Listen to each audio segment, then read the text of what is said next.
নমস্কাৰ, আজি মঙ্গলবাৰৰ নিৰামিষ থালি দে। এয়া ঘুগুনি বনাইছিলোঁ, এয়া আলু আৰু তিল মটৰ ধুনীয়াকৈ বনাইছোঁ নেপালী ষ্টাইলত।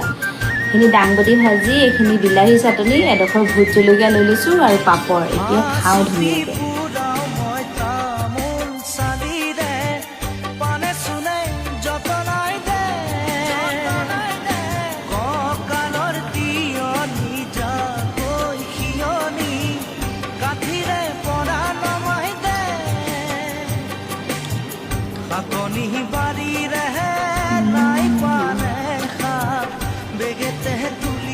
বেষ্ট হৈছে, বেষ্ট, একদম মজা।